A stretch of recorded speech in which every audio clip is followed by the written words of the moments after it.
ನಮಸ್ಕಾರ champions. So ಈ ವಿಡಿಯೋಲಿ will discuss on business studies.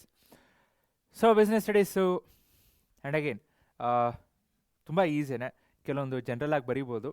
So ನೋಡೋಣ ಏನೇನು ಹೆಂಗೆ ಏನು ಅಂತ, ಓಕೆನಾ? So what are the characteristics of bank? So bank ಅಂದರೆ ಏನು ಎಲ್ಲರಿಗೂ ಗೊತ್ತು, ಆಲ್ಮೋಸ್ಟ್ ಎಲ್ಲರಿಗೂ ಗೊತ್ತು. ಹೋಗೇ ಇರ್ತೀರಾ ಅಥವಾ ಮನೇಲಿ ಯಾರಾದರೂ ಹೋಗೇ ಇರ್ತಾರೆ. ಸೊ ಮನಿನ ಟ್ರಾನ್ಸಾಕ್ಟ್ ಮಾಡ್ತಾರೆ. So can be an individual institution or a company. ಈಗ ಸೊಸೈಟೀಸ್ ಅಲ್ಲ, ಬ್ಯಾಂಕ್ಸೇ, ಅದು ಪ್ರೈವೇಟ್ ಬ್ಯಾಂಕ್ಸ್ ಆಯಿತು, ನ್ಯಾಷನಲ್ ಬ್ಯಾಂಕ್ಸ್ ಆಯಿತು, ಅಥವಾ ಕೋಆಪ್ರೇಟಿವ್ ಬ್ಯಾಂಕ್ಸ್ ಆಯಿತು ಅಂತ ಇರುತ್ತೆ. ಅಥವಾ ಈಗ ಗ್ರೂಪ್ ಒಂದಷ್ಟು ಗ್ರೂಪ್ ಸೇರಿಕೊಂಡು ಬ್ಯಾಂಕ್ ಅಂದರೆ ಲೈಕ್ ಅಮೌಂಟ್ನ ಕಲೆಕ್ಟ್ ಮಾಡ್ಬೋದು, ಇಲ್ಲ ಅಂತಲ್ಲ. Next accept deposit from the public, grant loan ಮಾಡ್ಬೋದು, ಪ್ರಾಫಿಟ್ ಇರುತ್ತೆ. So continuously expand their functions, linkage ಎಲ್ಲ ಮಾಡ್ತಾರೆ. ಓಕೆ, ಬ್ಯಾಂಕ್ಗಳ ಗುಣಲಕ್ಷಣ ಏನು? ಒಬ್ಬ ವ್ಯಕ್ತಿ, ಸಂಸ್ಥೆ ಅಥವಾ ಕಂಪ್ನಿ ಆಗಿರ್ಬೋದು, ಸಾರ್ವಜನಿಕರ ಠೇವಣಿಗಳನ್ನು. ನೆಕ್ಸ್ಟು ಪಾಯಿಂಟ್ಸ್ ಇಂಪಾರ್ಟೆಂಟು, ಪಾಯಿಂಟ್ಸ್ ಬರೀರಿ. ಸಾಲ, ಲಾಭ ಮತ್ತು ತಮ್ಮ ಕಾರ್ಯಗಳನ್ನು ನಿರಂತರವಾಗಿ ವಿಸ್ತರಿಸುತ್ತದೆ, ಸಂಬಂಧ ಕಲ್ಪಿಸುವ ಕೊಂಡಿ. Okay, so 2 types of banks ಯಾವುದ್ಯಾವುದು?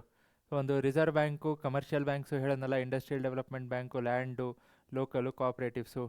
So ಕೇಂದ್ರ, ವಾಣಿಜ್ಯ, ಕೈಗಾರಿಕೆ, ಭೂ ಅಭಿವೃದ್ಧಿ, ಸ್ಥಳೀಯ ಸಹಕಾರಿ ಬ್ಯಾಂಕ್ಗಳು. Next functions of bank, again ಲೋನ್ನ transfer, so debit, credit, money transactions ಮಾಡ್ತಾರೆ. Next responsibility for the signatures, ನೀವು ಸಿಗ್ನೇಚರ್ನ ಕರೆಕ್ಟಾಗಿ ಮಾಡಬೇಕು. ಸೊ ಈಗೇನೋ ಚೆಕ್ಕು ಅಥವಾ ಇನ್ನೊಂದೇನೋ ಕೊಡೋಕ್ಕೆ ಹೋಗಿದ್ದಾಗ, ಎಸ್ಪೆಷಲಿ ಚೆಕ್ಸು, ಸೊ ದೊಡ್ಡ ಅಮೌಂಟ್ ಇತ್ತು ಅಂದರೆ, ದೊಡ್ಡದು ಚಿಕ್ಕದು ಏನೇ ಇರಲಿ, ಬಟ್ ಎಸ್ಪೆಷಲಿ ತುಂಬ ದೊಡ್ಡ ಅಮೌಂಟ್ ಇತ್ತು ಅಂದರೆ, ಈಗ 50,000ನೋ 10,000ನೋ ಇತ್ತು ಅಂದ್ರೂ ಚೆಕ್ ಮಾಡ್ತಾರೆ, ವೆರಿಫೈ ಮಾಡ್ತಾರೆ. ಸೊ ಅವ್ರ ಹತ್ರ ಆನ್ಲೈನ್ ಇರುತ್ತೆ, ಸೊ ಅದರಲ್ಲಿ ವೆರಿಫೈ ಮಾಡ್ತಾರೆ ಕರೆಕ್ಟಾ. ಸ್ವಲ್ಪ ಚೇಂಜಸ್ ಇದ್ರೂ ಮಾಡಲ್ಲ, ಹೋಗಿ ಇನ್ನೊಂದ್ಸಲಿ ಮಾಡ್ಕೊಂಡು ಬಾ ಅಂತಾರೆ. ಸೊ ಅದಕ್ಕೆ signature very important. So promissory notes and letters of guarantee, so ಒಂಥರ ಗ್ಯಾರಂಟಿ ಥರ ಆ್ಯಕ್ಟ್ ಮಾಡ್ತಾರೆ. So handling government financial transactions, ಕೆಲವೊಂದ್ಸರಿ ಗೌರ್ಮೆಂಟ್ಗೂ ಲೋನ್ ಕೊಡ್ತಾರೆ. ಈಗೆಲ್ಲ ಗೌರ್ಮೆಂಟೂ ಲೋನು ಗೊತ್ತಲ್ಲ, ಕೇಳ್ತಾನೆ ನೋಡ್ತಾನೆ ಇರ್ತಾರೆ. ಸೊ ಅಗೇನ್ ಪಾಯಿಂಟ್ಸ್ ಬರೀರಿ. ಸಾಲ, ಹಣವನ್ನು ವರ್ಗಾಯಿಸುವುದು, ಭದ್ರತಾ ಕಪಾಟುಗಳನ್ನು, ಸೊ ಖರ್ಚು ಕಾರ್ಡು ಮತ್ತು ಜಮಾ ಕಾರ್ಡು, ಸೊ ಹಣದ ವಹಿವಾಟು, ಹಣ ಭದ್ರತೆ. ಸೊ ಪಾಯಿಂಟ್ಸ್, ಸೊ ಸಹಿಗಳ ಜವಾಬ್ದಾರಿ. ಸೊ ಪಾಯಿಂಟ್ಸ್ ಬರೆದ್ರಿ ಅಂದರೆ ನಿಮಗೆ ಸ್ವಲ್ಪ ಸೆಂಟೆನ್ಸು ಹಂಗೆ ಹಿಂಗೆ ಆದ್ರೂ ಮಾರ್ಕ್ಸ್ ಬರುತ್ತೆ, ಓಕೆನಾ? So financial transactions of post office. So ಈಗ ಪೋಸ್ಟ್ ಆಫೀಸೂ ಬ್ಯಾಂಕ್ಸ್ ಥರ, ಕೆಲವೊಂದು ಪೋಸ್ಟ್ ಆಫೀಸಲ್ಲಿ ನೀವು ಹೋಗಿ ಡೆಪಾಸಿಟು ಮಾಡ್ಬೋದು, ನಿಮಗೆ FD ಇಡ್ಬೋದು. ಸೊ ಪೋಸ್ಟ್ ಆಫೀಸು ಬ್ಯಾಂಕ್ ಥರ ಆ್ಯಕ್ಟ್ ಆಗುತ್ತೆ ಆನ್ ಬಿಹಾಫ್ ಆಫ್ ಸೆಂಟ್ರಲ್. ಯಾಕೆ? ಈಸಿ. ಏನಕ್ಕೆ ಅಂದರೆ ಈಗ ಪೋಸ್ಟ್ ಆಫೀಸ್ ಸಾಕಷ್ಟು ಕಡೆ ಇರುತ್ತಾ, ಕೆಲವೊಂದು ಕಡೆ ಹಳ್ಳಿಗಳಲ್ಲಿರುತ್ತೆ, ಅಥವಾ ಒಂದು ಗ್ರಾಮ ಮತ್ತು ಜಿಲ್ಲಾ ಪಂಚಾಯತ್ ಅಲ್ಲೆಲ್ಲ ಇದ್ದೇ ಇರುತ್ತೆ, ಆಲ್ಮೋಸ್ಟ್ ಇದ್ದೇ ಇರುತ್ತೆ. ಸೊ ಯಾರೇ ಆದ್ರೂ ಹೋಗಿ ಟ್ರಾನ್ಸಾಕ್ಷನ್ ಮಾಡ್ಬೋದು ಈಸಿ. ಈಗ ಫಾರ್ ಎಕ್ಸಾಂಪಲ್ ಯಾವುದೋ ಪ್ರೈವೇಟ್ ಬ್ಯಾಂಕ್ ಆದರೆ ಏನಾಗಿರುತ್ತೆ, ಸಣ್ಣ ಹಳ್ಳಿಗಳು ಅಥವಾ ಸಿಟಿಲೂ ಇರಲ್ಲ, ಎಲ್ಲದರಲ್ಲೂ ಇರೋ, ಬಿಕಾಸ್ ಅವ್ರಿಗೆ ಖರ್ಚು. ಆಬ್ವಿಯಸ್ಲಿ ಯಾರೇ ಪ್ರೈವೇಟ್ ಆದ್ರೂ ಖರ್ಚು ಅಂತ ನೋಡ್ತಾ ಇರ್ತಾನೆ. But post office is a requirement. So ಅದರಲ್ಲೇ ಟ್ರಾನ್ಸಾಕ್ಷನ್ ಅಂತ ಮಾಡಿದ್ರೆ ಇನ್ನೂ ಈಸಿ ಆಗುತ್ತೆ. ಸೊ ಯಾವ್ಯಾವ certificates, postal saving accounts, Kisan, so ಇದೆಲ್ಲ ಹೆಸರು ಕರೆಕ್ಟಾಗಿರಬೇಕು. ನಿಮಗೆ ಹಂಗಂದ್ರೆ ಹಂಗೆ ಬರೆಯೋಕ್ಕಾಗಲ್ಲ. ಇದು ಎಸ್ಪೆಷಲಿ ಅಂದರೆ ಹೆಸರುಗಳು, ಓಕೆನಾ? ಸೊ ಅಂಚೆ ಉಳಿತಾಯ ಖಾತೆಗಳು, ಕಿಸಾನ್ ವಿಕಾಸ, ವಿಮೆ, ನಿವೃತ್ತಿ ಹಣವನ್ನು ವರ್ಗಾಯಿಸುವುದು. Okay, next steps of opening A bank account. So ಯಾವ ಅಕೌಂಟ್ ಓಪನ್ ಮಾಡಬೇಕು ಅಂದರೆ ಪ್ರೈವೇಟಿಗೆ ಒಂದಿರುತ್ತೆ, ಬಿಸ್ನೆಸ್ಸಿಗೆ ಬೇರೆ ಇರುತ್ತೆ. ಸೊ ಪರ್ಸ್ನಲ್ಲು ಅಂದರೆ savings account, current account, so ಎಲ್ಲ. ಈಗ ನೀವು ಬಿಸ್ನೆಸ್ ಅಕೌಂಟು ಪರ್ಸ್ನಲಾಗಿ ಓಪನ್ ಮಾಡೋಕ್ಕಾಗಲ್ಲ, ಯಾಕಂದರೆ ಅದಕ್ಕೊಂದು ಡಾಕ್ಯುಮೆಂಟ್ಸ್ ಇರುತ್ತೆ, ಅದು ಇರಲೇಬೇಕು. ಸೊ ಈಗ ನಮ್ಮದು ಬಿಸ್ನೆಸ್ ಇದೆ, ಸೊ ಬಿಸ್ನೆಸ್ ಅಕೌಂಟ್ ಬೇರೆ ಇರುತ್ತೆ, ಕರೆಂಟ್ ಅಕೌಂಟ್ಸು, ಸೊ ಆ ಥರ, ಓಕೆನಾ? So contacting officer, next application form fill ಮಾಡಬೇಕು. ರೆಫರೆನ್ಸು, ಈಗ ನೀವು ಅಷ್ಟೇ ಆಗಲ್ಲ, ಯಾರಾದರೂ ರೆಫರೆನ್ಸ್ ಇರಬೇಕು. ಅದೇ ಬ್ಯಾಂಕಲ್ಲಿ ಇತ್ತು ಅಂದರೆ ಇನ್ನೂ ಈಸಿ ಆಗುತ್ತೆ. ಬ್ಯಾಂಕಿಗೆ ಸಬ್ಮಿಟ್ ಮಾಡಬೇಕು, ಆಫೀಸರ್ ಅಪ್ರೂವಲ್ ಕೊಡ್ತಾರೆ, ಇನಿಷಿಯಲ್ ಡೆಪಾಸಿಟ್ ಮಾಡಬೇಕು. ಕೆಲವೊಂದು ಕಡೆ 0 ಡೆಪಾಸಿಟ್ ಅಂತ ಇರುತ್ತೆ, ಬಟ್ ಈಗ 0 ಡೆಪಾಸಿಟ್ ತುಂಬ ಕಮ್ಮಿ ಆಗ್ತಿದೆ. ಸೊ ಏನೋ 5,000 10,000 ಡೆಪಾಸಿಟ್ ಮಾಡಬೇಕು, ಓಕೆ? ಸೊ ಅಧಿಕಾರಿ ಸಂಪರ್ಕಿಸುವುದು, ಪ್ರಸ್ತಾವನೆ, ಅರ್ಜಿ ಸಲ್ಲಿಸುವುದು, ಪರಿಚಿತರ ಉಲ್ಲೇಖನ, ಸೊ ನಮೂನೆಯನ್ನು ಅಧಿಕಾರಿಯ ಒಪ್ಪಿಗೆ ಪಡೆಯುವುದು. Okay, so difference between saving current ಅಕೌಂಟ್ಗೆ ಏನು? ಸೇವಿಂಗ್ಸ್ ಅಕೌಂಟ್ ಹೇಳೋದಲ್ಲ, savings account personal, current account business. So salaried ಇರೋರಿಗೆ, next student, senior citizens, pensioners ಯಾರು ಬೇಕಾದ್ರೂ ಆಗಿರ್ಬೋದು. So pay interest on deposits. ನೀವು ಅಲ್ಲೇನು ಇಟ್ಟಿರ್ತೀರ ಡೆಪಾಸಿಟು, ಅದ್ರ ಮೇಲೆ ಇಂಟ್ರೆಸ್ಟ್ ಬರುತ್ತೆ ನಿಮ್ಗೆ, ಬಡ್ಡಿ. ಕೆಲವೊಂದು ಬ್ಯಾಂಕಲ್ಲಿ ಬರಲ್ಲ, ಬಟ್ ಕೆಲವೊಂದು ಬ್ಯಾಂಕಲ್ಲಿ ಆಟೋಮೆಟಿಕ್ಕಾಗಿ ಬರುತ್ತೆ. ಈ 10,000 ಇಟ್ಟಿರ್ತೀರ, ಏನೂ ಖರ್ಚು ಮಾಡ್ತಿರಲ್ಲ, ಬಟ್ ಇಟ್ಟಿರ್ತೀರ, ಸೊ ಅದ್ರ ಮೇಲೆ ಇಂಟ್ರೆಸ್ಟ್ ಇರುತ್ತೆ. ಅದೇ ಕರೆಂಟ್ ಅಕೌಂಟ್ ಆಯಿತು ಅಂದರೆ ಬಿಸ್ನೆಸ್ಗೆ, ಕಮರ್ಷಿಯಲ್ ಪರ್ಪಸ್ಗೆ ಇಂಟ್ರೆಸ್ಟ್ ಇರಲ್ಲ. ಸೊ ಯೂಶಲಿ ಕರೆಂಟ್ ಅಕೌಂಟಲ್ಲಿ ಇಂಟ್ರೆಸ್ಟ್ ಇರಲ್ಲ. ಬಟ್ ಕೆಲವೊಂದು ಬ್ಯಾಂಕ್ಸು ಕೊಡ್ತಾ ಇದ್ದಾರೆ. ಸೊ ಸ್ಟಾರ್ಟಿಂಗ್ ಅವ್ರಿಗೂ ದುಡ್ಡು ಬೇಕಲ್ಲ, ಈಗ ಬ್ಯಾಂಕ್ಸ್ಗೆ ದುಡ್ಡು ಬೇಕು. ಯಾಕೆ ಬೇಕು ದುಡ್ಡು? ಈಗ ನೀವು ಹೋಗಿ, ಈಗ ಫಾರ್ ಎಕ್ಸಾಂಪಲ್ ನೀವೇ ಹೋಗಿ ಬ್ಯಾಂಕಲ್ಲಿ ಅಮೌಂಟ್ ಇಟ್ರಿ, 10,000 ರೂಪಾಯಿ ಇಟ್ರಿ ಅಂದ್ಕೊಡ್ರಿ. ಈಗ ನಾನು ಬರ್ತೀನಿ ಆ ಬ್ಯಾಂಕಿಗೆ ಹೋಗ್ತೀನಿ, ನನಗೆ ಲೋನ್ ಬೇಕು, 10,000 ರೂಪಾಯಿ ಲೋನ್ ಬೇಕು. ಸೊ ಅವಾಗೇನು ಮಾಡ್ತಾರೆ, ಆ ಅಮೌಂಟಲ್ಲಿ 10,000 ತೆಗೆದು ನನಗೆ ಕೊಡ್ತಾರೆ. ಫುಲ್ಲು ತೆಗಿಯೋಕ್ಕಾಗಲ್ಲ, ಕೆಲವೊಂದು ರೂಲ್ಸ್ ರೆಗ್ಯುಲೇಷನ್ಸ್ ಇರುತ್ತೆ. ಮಿನಿಮಮ್ ಅಂತ ಇಷ್ಟು ಅಮೌಂಟ್ ಬ್ಯಾಂಕಲ್ಲಿ ಇರಲೇಬೇಕು. ಸೊ ಅದು ಬೇರೆ ಬಿಡ್ರಿ, ಬಟ್ ಹೇಳ್ತಿರೋದು. ಸೊ ನೀವು ಇಟ್ಟಿದ್ದ ಅಮೌಂಟ್ನ ನನಗೆ ಲೋನಾಗಿ ಕೊಡ್ತಾರೆ. ಸೊ ಇಲ್ಲ ಅಂದರೆ ನೀವು ಅಮೌಂಟೇ ಇಟ್ಟಿಲ್ಲ ಅಂದರೆ ನನಗೆ ಲೋನ್ ಎಲ್ಲಿಂದ ಬರುತ್ತೆ? ಸೊ ಅದಕ್ಕೆ ಸರ್ವಿಸ್ ಫೀಸ್ ಚಾರ್ಜ್ ಮಾಡ್ತಾರೆ, ಎಸ್ಪೆಷಲಿ ಅದು ಕರೆಂಟ್ ಅಕೌಂಟ್ಗೆ. ಸೊ ಉಳಿತಾಯ ಖಾತೆ, ಚಾಲ್ತಿ ಖಾತೆ, ಏನೇನು ವೇತನ ಪಡೆಯುವ ಮತ್ತು ವಿದ್ಯಾರ್ಥಿಗಳು ಯಾರು ಬೇಕಾದ್ರೂ ಆಗಿರ್ಬೋದು. ಸೊ ಬ್ಯಾಂಕ್ ವ್ಯವಹಾರ, ವ್ಯಾಪಾರಸ್ಥರು ಠೇವಣಿಗಳ ಬಡ್ಡಿಯನ್ನು ಕೊಡುವುದಿಲ್ಲ. ನೋ ಬಡ್ಡಿ. So characteristics of an entrepreneur. I am an entrepreneur. So ನೀವು ಆಂಟರ್ಪ್ರೂನರ್ ಆಗ್ರಿ, ಬಿಕಾಸ್ ಒಂದು ನಾನು ಅಂತ ಹೇಳ್ತಿಲ್ಲ, ಬಟ್ ಆ ಒಂದು ಮಾಡೋ ಹಂಬಲ ಇರುತ್ತೆ. ಇಲ್ಲ ಅಂದರೆ ಯಾರ ಹತ್ರನೋ ಹೋಗಿ ಅವ್ರಿಗೆ ಹೇಳಿದ್ದು ಮಾಡಬೇಕು. ಇಲ್ಲ ಅಂತಲ್ಲ, ಅದು ತಪ್ಪು ಅಂತಲ್ಲ, ಈಗ ನಾನಾದರೂ ಮಾಡ್ತೀನಿ, ಇಲ್ಲ ಅಂತಲ್ಲ. But the thing is creativity ಬರುತ್ತೆ. ಸೊ ಇನ್ನೊಂದು ಏನಾದರೂ ಹೊಸದಾಗಿ ಮಾಡ್ಬೋದು. ಬಟ್ ಇದೆಲ್ಲ ಮಾಡಬೇಕು ಅಂದರೆ you should take that challenge and you should be able to, ಅಂದರೆ ಆ ಒಂದು ಏನಂತೀರ, ಏನೇ ಕಷ್ಟ ಬಂದರೂ ಎದುರಿಸೋ ಶಕ್ತಿ ಇರಬೇಕು.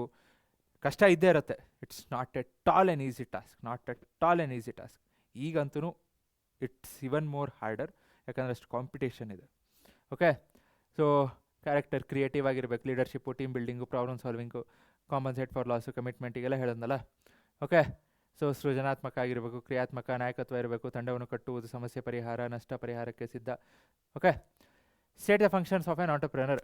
ಸೊ ಬಿಸ್ನೆಸ್ ಸ್ಟಾರ್ಟ್ ಮಾಡ್ತಾರೆ, ಪ್ರಾಡಕ್ಟ್ ಯೂನಿಟ್ಸ್ ಮಾಡ್ತಾರೆ, ಡಿಸಿಷನ್ ತೊಗೊತಾರೆ. ಸೊ ಕೋಆರ್ಡಿನೇಟ್ಸ್ ಬೇರೆ ಬೇರೆ ಫ್ಯಾಕ್ಟರ್ಸ್ದು. ಸೊ ನ್ಯೂ ಮೆಥಡ್ಸ್, ಹೊಸ ಮೆಥಡ್ ಇತ್ತು ಅಂದರೆ ಬಜೆಟ್ಸು, ಡಿಫಿಕಲ್ಟೀಸ್, ಏನೇ ಡಿಫಿಕಲ್ಟಿ ಬಂದರೂ ಅದನ್ನು ಫೇಸ್ ಮಾಡ್ತಾರೆ. So explains ways of business and guide to be implemented.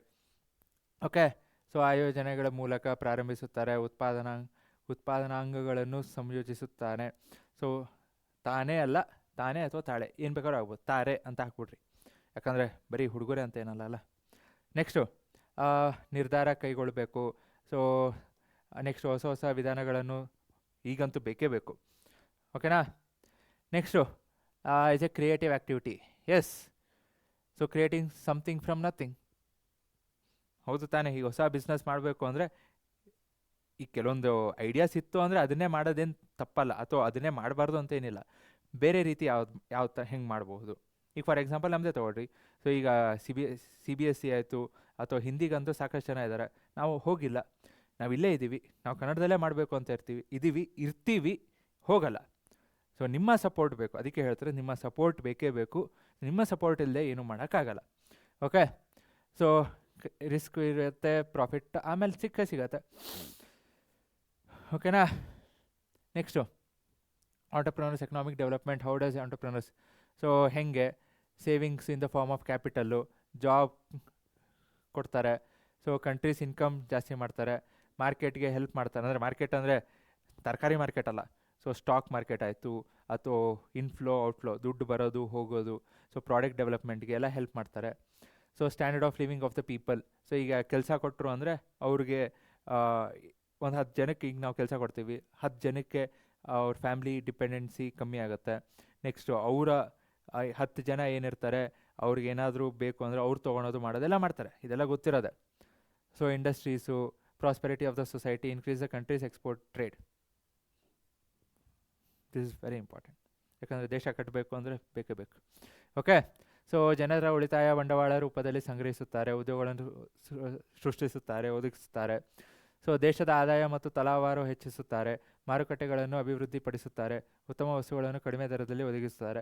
So ಜನರ ಜೀವನ ಮಟ್ಟ ಉತ್ತಮಗೊಳಿಸುತ್ತಾರೆ. ಸೊ ಕೈಗಾರಿಕೆಗಳನ್ನು ಅಭಿವೃದ್ಧಿ, ದೇಶದ ರಫ್ತು ವ್ಯಾಪಾರವನ್ನು ಹೆಚ್ಚಿಸುತ್ತಾರೆ. Okay, so opportunities for entrepreneurs start their own business.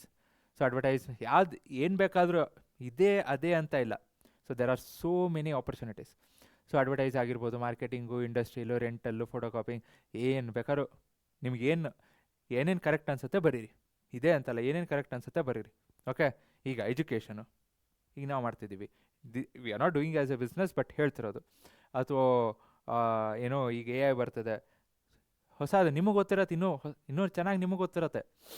Okay, but social media market ಅಂದರೆ ಇನ್ಸ್ಟಾಗ್ರಾಮು ಮಾರ್ಕೆಟಿಂಗ್, ಅದರಲ್ಲೂ ಎಷ್ಟೊಂದು ಜನ ಲಕ್ಷ ಗಳಿಸ್ತಿರ್ತಾರೆ, ಯೂಟ್ಯೂಬಲ್ಲಿ ಲಕ್ಷ ಗಳಿಸ್ತಿರ್ತಾರೆ. So institutions that provide loans for self employment, ಯಾವುದ್ಯಾವುದು ಎಲ್ಲ ಹೆಸರುಗಳೆಲ್ಲ ಕ್ಲೀನಾಗಿ ಕರೆಕ್ಟಾಗಿ ಬರೀರಿ. ಹೆಸರು ಚೇಂಜ್ ಮಾಡೋಕ್ಕೆ ಹೋಗ್ಬೇಡ್ರಿ. ಹೆಸರು ಚೇಂಜ್ ಆಯಿತು ಅಂದರೆ ಇನ್ಸ್ಟಿಟ್ಯೂಷನ್ನೇ ಚೇಂಜ್ ಆಗಿಬಿಡುತ್ತೆ. ಸೊ ಅದಕ್ಕೆ ಕರೆಕ್ಟಾಗಿ ಏನೇನಿದೆ ಹಾಗೆ ಬರೀಬೇಕು.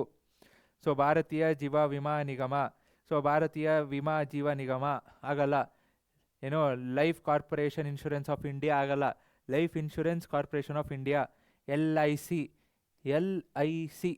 So life insurance corporation of India. So ಅದಕ್ಕೆ ಹೆಸರು ಚೇಂಜ್ ಮಾಡೋಕ್ಕಾಗಲ್ಲ. ಸೊ ಸ್ಟೇಟ್ ಫೈನಾನ್ಸ್ ಕಾರ್ಪೊರೇಷನ್ಸ್ ಕೆಲವೊಂದು ಓಕೆ, ಈಗ ಸ್ಟೇಟ್ ಫೈನಾನ್ಸ್ ಕಾರ್ಪೊರೇಷನ್ನು ಅಥವಾ ಎಕ್ಸ್ಪೋರ್ಟ್ ಆ್ಯಂಡ್ ಇಂಪೋರ್ಟ್ ಬ್ಯಾಂಕ್ ಸ್ವಲ್ಪ ಚೇಂಜ್ ಆದರೂ ಓಕೆ, ಬಟ್ ಕೆಲವೊಂದು ಚೇಂಜ್ ಆಗೋಕ್ಕಾಗಲ್ಲ. Okay, national banking for agriculture and rural development, ಇದರಲ್ಲೂ ಕೆಲವೊಂದು ಶಾರ್ಟ್ ಫಾರ್ಮ್ಸ್ ಬರುತ್ತೆ. ಈಗ ಜನರಲ್ಲಾಗಿ ಹೇಳ್ತಾರೆ, ಈಗ ನೋಡಿದ್ದಕ್ಕೆ ಈಗ ನಬಾರ್ಡ್, ಸೊ ಅಗ್ರಿಕಲ್ಚರ್ ರಿಲೇಟೆಡೇ. Next promotional organisations of entrepreneurs. So ಎಲ್ಲೆಲ್ಲಿ ಅವ್ರಿಗೆ ಹೆಲ್ಪ್ ಮಾಡ್ತಾರೆ, ಈಗ ಟೆಕ್ನಿಕಲ್ ಅಡ್ವೈಸರಿ ಬಾಡೀಸು, ವಿಲೇಜಸ್ ಆಯಿತು, ಅಥವಾ ಇಂಡಸ್ಟ್ರಿಯಲ್ ಎಸ್ಟೇಟ್ಸು. ಸೊ ಇಂಡಸ್ಟ್ರಿಯಲ್ ಎಸ್ಟೇಟ್ಸ್ ಅಂದರೆ ಈಗ ಗೌರ್ಮೆಂಟ್ ಏನು ಮಾಡ್ತಿದ್ದಾರೆ, ಸಿಟೀಸ್ ಬಿಟ್ಟು ಹೊರಗೆ ಹಳ್ಳಿಗಳಾಯಿತು ಅಥವಾ ಬೇರೆ ಬೇರೆ ತಾಲೂಕು ಅಥವಾ ಬೇರೆ ಬೇರೆ ಜಿಲ್ಲೆಗಳಲ್ಲಿ ಇಂಡಸ್ಟ್ರಿ ಎಸ್ಟೇಟ್ಸ್ ಅಂತ ಸ್ಟಾರ್ಟ್ ಮಾಡ್ತಾರೆ. ಯಾಕಂದರೆ ಎಲ್ಲರೂ ಬೆಂಗಳೂರಿಗೆ ಬರೋದು ಬೇಡ, ಅಥವಾ ಎಲ್ಲರಿಗೂ ಮೈಸೂರಿಗೆ ಹೋಗೋದು ಬೇಡ, ಈಗ ಜಾಸ್ತಿ ಬೆಂಗಳೂರೇ ಆಗಿದೆ. ಸೊ ಈಗ ಮೊನ್ನೆ ಅಷ್ಟೇ ನಾವು ಮಿನಿಸ್ಟ್ರನ್ನ ಮೀಟ್ ಮಾಡಿದ್ವಿ. ಸೊ ಅವರು ಅದೇ ಹೇಳ್ತಿದ್ರು, ಸೊ ನಾವು ಬೆಂಗಳೂರಿಂದ ಹೊರಗೆ ಹೋಗಬೇಕು, ಯಾಕಂದರೆ ಬೇರೆ ಅಲ್ಲಲ್ಲೇ ಉದ್ಯೋಗನ ಸೃಷ್ಟಿ ಮಾಡಬೇಕು. ಸೊ ದಟ್ ಜನ ಎಲ್ಲ ಒಂದೇ ಕಡೆ ಬರೋದಾಗಬಾರ್ದು. ಸೊ ಬೇರೆ ಕಡೆ ಅಲ್ಲಿರೋರಿಗೆ ಈಸಿ ಆಗಬೇಕು. ಸೊ ಎಲ್ಲ ಬೆಂಗಳೂರಿಗೆ ಬಂದರೆ ಮತ್ತು ಬೇರೆ ಕಡೆ ಎಲ್ಲಿಂದ ಡೆವಲಪ್ಮೆಂಟ್ ಆಗುತ್ತೆ? ಸೊ ಎಲ್ಲ ಕಷ್ಟ. ಅಂದರೆ ಇಲ್ಲಿ ಬೇರೆ ಬೇರೆ ಪ್ರಾಬ್ಲಮ್ಸು ಬರುತ್ತೆ. ಸೊ ಅದಕ್ಕೆ so organisations of an entrepreneur ನಾವು ವಿ ಆರ್ ಆಲ್ಸೋ ಪ್ಲ್ಯಾನಿಂಗ್, ನೋಡೋಣ. So what are the service of district industrial centres? So ಏನೇನು ಇನ್ಫಾರ್ಮೇಷನ್ ಕೊಡ್ತಾರೆ, creation of new industrial estates approve ಮಾಡೋಕ್ಕೆ ಹೆಲ್ಪ್ ಮಾಡ್ತಾರೆ. So training, distribution, financials, marketing, registrations, ಇದಕ್ಕೆಲ್ಲ help ಮಾಡ್ತಾರೆ. Okay, so ಹೊಸದಾಗಿ ಕೈಗಾರಿಕೆ ಪ್ರದೇಶಗಳ ರಚನೆ, ಯೋಜನೆಗಳು ಮತ್ತು ಉದ್ದಿಮೆ ಅಭಿವೃದ್ಧಿ, ಕಚ್ಚಾ ಪದಾರ್ಥಗಳ ಹಂಚಿಕೆ, ಸ್ವಯಂ ಉದ್ಯೋಗ, ಹಣಕಾಸಿನ ನೆರವು, ಸೊ ವಸ್ತು ಪ್ರದರ್ಶನ, ಈಗೆಲ್ಲ ಗೌರ್ಮೆಂಟು ಕೆಲವೊಂದು ಎಕ್ಸಿಬಿಷನ್ಸ್ ಮಾಡ್ತಾರೆ. ಸೊ ದಟ್ ಪ್ರೈವೇಟ್ ಮಾಡಿದ್ರೆ ನಾವು ದುಡ್ಡು ಜಾಸ್ತಿ ಕೊಡಬೇಕು. ಈಗ ನಾವೇ ಹೋಗಿಲ್ಲಾದರೂ ಸ್ಟಾಲ್ ಹಾಕಬೇಕು ಅಂದರೆ ನಾವು ದುಡ್ಡು ಜಾಸ್ತಿ ಕೊಡಬೇಕಾಗತ್ತೆ ಪ್ರೈವೇಟ್ ಮಾಡಿದಾಗ. ಅದೇ ಗೌರ್ಮೆಂಟ್ ಮಾಡಿದಾಗ ಏನಾಗುತ್ತೆ, ಕಮ್ಮಿ ಆಗುತ್ತೆ. ಯಾಕಂದರೆ ಒಂದಷ್ಟು ಎಕ್ಸ್ಪೆನ್ಸಸ್ ಗೌರ್ಮೆಂಟ್ ಅವರು ಬೇರ್ ಮಾಡ್ತಾರೆ. Okay, reasons for exploitation of consumers ಏನಕ್ಕೆ? ಸೊ ಕನ್ಸ್ಯೂಮರ್ ಸಪ್ಲೈಯರ್ಸು ಕೆಲವೊಂದು ತುಂಬ ಗ್ಯಾಪ್ ಇದೆ, ಬಟ್ ಈಗೆಲ್ಲ ಕಮ್ಮಿ ಆಗ್ತಿದೆ. ಆನ್ಲೈನ್ ಅಂತ ಬಂದಾಗ ಕಮ್ಮಿ ಆಗ್ತಿದೆ. So direct transactions between them have ceased, complete ಆಗಿಲ್ಲ, ಅಗೇನ್ ಹೇಳಿದ್ನಲ್ಲ. ಸೊ ಆನ್ಲೈನ್ ಬಂದಾಗ ಜಾಸ್ತಿ ಆಗ್ತಿದೆ. ಫಸ್ಟು ಮಧ್ಯವರ್ತಿಗಳು ಅಂತಿದ್ರು, ಅಂದರೆ ಮಿಡಲ್ ಮೆನ್ಸು. ಸೊ ಈಗ ಬ್ರೋಕರ್ಸ್ ಆಯಿತು. ಸೊ ಇದೆಲ್ಲ ಈಗ ಕಮ್ಮಿ ಆಗ್ತಾ ಇದೆ. Next decided by the producers and consumers together began to decided by the intermediates, ಹೇಳಿದ್ನಲ್ಲ. So this cause difficulties, losses and problems for consumers. Again ಕೆಲವೊಂದೆಲ್ಲ ಹಳೇದಿದೆ, ಈಗೆಲ್ಲ ಎಷ್ಟೋ ಅಪ್ಡೇಟ್ ಆಗಿದೆ. ಏನು ಮಾಡೋದು, ಸಿಲೆಬಸ್ ಅಪ್ಡೇಟ್ ಮಾಡ್ತಿಲ್ಲ. ಕೆಲವೊಂದು ಯಾವ್ದಾದ್ರು ಬೇಕು ಅದನ್ನು ಡಿಲೀಟ್ ಮಾಡ್ತಿದ್ದಾರೆ. ಯಾವುದಾದ್ರು ಅಪ್ಡೇಟ್ ಮಾಡಬೇಕು, ಅಪ್ಡೇಟೇ ಆಗ್ತಿಲ್ಲ. ಸೈನ್ಸಲ್ಲಿ, ಮ್ಯಾಥ್ಸಲ್ಲಿ ಎಷ್ಟೋ ಚಾಪ್ಟರ್ಸು, ಕಾನ್ಸೆಪ್ಟ್ಸ್ ಎಲ್ಲ ಡಿಲೀಟ್ ಆಗ್ಬಿಟ್ಟಿದೆ. ಹೇಳ್ತೀನಲ್ಲ, ಒಂದ್ಸಲಿ ನೋಡಬೇಕಂದ್ರೆ ಬೇಜಾರಾಗುತ್ತೆ, ಎಷ್ಟೆಷ್ಟು ಮಿಸ್ ಆಗಿದೆ. ಈಗ ನಿಮಗೆ ಈಸಿ ಮಾಡ್ತಿದ್ದಾರೆ, ಬಟ್ ಮುಂದೆ ಅದು ಕಷ್ಟ ಆಗುತ್ತೆ. ಆ್ಯಂಡ್ ಇವನ್ ಓಕೆ, ಈಗ ಮಾರ್ಕ್ಸು, ಎಕ್ಸಾಮ್ಸು ಫೈನ್, ನೋಡೋಣ, ಸುಮ್ಮನೆ ಯಾಕೆ. So world consumer rights day celebrated every year on 15th March. ಯಾಕೆ? Because U S president, world ಅಲ್ಲ, so U S president John F Kennedy sign the consumer protection act. ಆವತ್ತು date ಗೊತ್ತಿರಬೇಕು, March 15, 1962. So 4 basic ರೈಟ್ಸ್ನ grant ಮಾಡ್ತಿದ್ದಾರೆ of his country, but world consumers day ಅಂತ ಮಾಡ್ತೀವಿ. But ಈಗ the current India is changing. ನಾವು ಯಾರಿಗೆ ಕೇರ್ ಮಾಡಲ್ಲ. So this is what is required. And ನೀವು ಇನ್ನೂ ದೊಡ್ಡವರಾದಾಗ India will be changed, India will be a developed country. So that is what even you have to work for. Okay, and ನಿಮ್ಮ ಆಸೆಗಳು ಬೇರೆ ಇದ್ರೆ ಓಕೆ, ಬಟ್ ಹೇಳ್ತಿರೋದು ದೇಶ. So ಅಮೆರಿಕಾದ ಅಧ್ಯಕ್ಷರಾಗಿ ಜಾನ್ ಎಫ್ ಕೆನಡಿ ತನ್ನ ದೇಶದ ನಾಗರಿಕರ ಸಂರಕ್ಷತೆ, ಮಾಹಿತಿ ಆಯ್ಕೆ ಹಾಗೂ ಮಾಹಿತಿ ಪಡೆಯುವ ಆಲಿಸುವ ಹಕ್ಕುಗಳನ್ನು 62 March 15. So name the 4 basic rights given by John F Kennedy. ಯಾವುದ್ಯಾವುದು? Safety, information, choose, to be heard. So ಸಂರಕ್ಷತೆಯನ್ನು, ಮಾಹಿತಿ ಹಕ್ಕು ಪಡೆಯುವುದು, ಆಯ್ಕೆ ಹಕ್ಕು, ಆಲಿಸುವ ಹಕ್ಕು. ಈಗೆಲ್ಲ ಅಲ್ಲೇ ಚೇಂಜ್ ಆಗ್ತಿದೆ ಈಗಿನ ಸಿಚುವೇಶನ್ಗೆ. Main objectives of consumer protection act. So ಏನೇನು, ಐ ಗೆಸ್ ಇನ್ನೇನು ಮುಗೀತು ಅನ್ಸುತ್ತೆ. ಹಾಂ, so main objectives of consumer protection act ಏನು?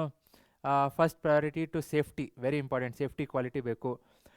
ಸೇಲ್ಸ್ ಆಫ್ ಡೇಂಜರಸ್ ಗೂಡ್ಸು ಕಮ್ಮಿ ಮಾಡಬೇಕು. Preventing unfair business practices that maker in the market. Quality measures, weight to practices. ಈಗ weight to practices ಅಂದರೆ, ಈಗ ನೀವು ಹಿಂದೆ ಡಿಜಿಟಲ್ ಬರೋಕ್ಕಿಂತ ಮುಂಚೆ, ಡಿಜಿಟಲಲ್ಲೂ ಮಾಡ್ತಾರೆ ಇಲ್ಲ ಅಂತಲ್ಲ, ಸೊ ಏನು ತೂಕ ತಕ್ಕಡಿ, ವೇಯಿಂಗ್ ಮಿಷಿನ್ಸ್. ಸೊ ವೇಯಿಂಗ್ ಮಿಷಿನ್ಸಲ್ಲಿ ಕಲ್ಲು ಯೂಸ್ ಮಾಡ್ತಿದ್ರು, ಅಥವಾ ದೊಡ್ಡ ಆ ವೇಯಿಂಗ್ ಮಿಷಿನ್ಸಲ್ಲೇ ಹೆಚ್ಚು ಕಮ್ಮಿ ಆಗ್ತಿತ್ತು. ಈಗಾದರೂ ಡಿಜಿಟಲಲ್ಲಿ ಆಗತ್ತೆ, ಇಲ್ಲ ಅಂತಲ್ಲ, ಬಟ್ ಕಮ್ಮಿ ಆಗಿದೆ, ತುಂಬ ಕಮ್ಮಿ ಆಗಿದೆ. ಈಗ ನೀವು ಪೆಟ್ರೋಲ್ ಬಂಕ್ಸಲ್ಲಿ ನೋಡಿರ್ಬೋದು, ಒಂದೊಂದ್ಸಲಿ ಜಂಪ್ ಆಗುತ್ತೆ. ಸೊ ಅದೆಲ್ಲ ಕಮ್ಮಿ ಆಗ್ತಿದೆ. Okay, they are harmed by the goods or services they purchase. ಆಗಬಾರ್ದು. So to create awareness among the people. So ಅದನ್ನು ತೊಗೋಬೇಡ್ರಿ, ಇದನ್ನು ತೊಗೋಬೇಡ್ರಿ.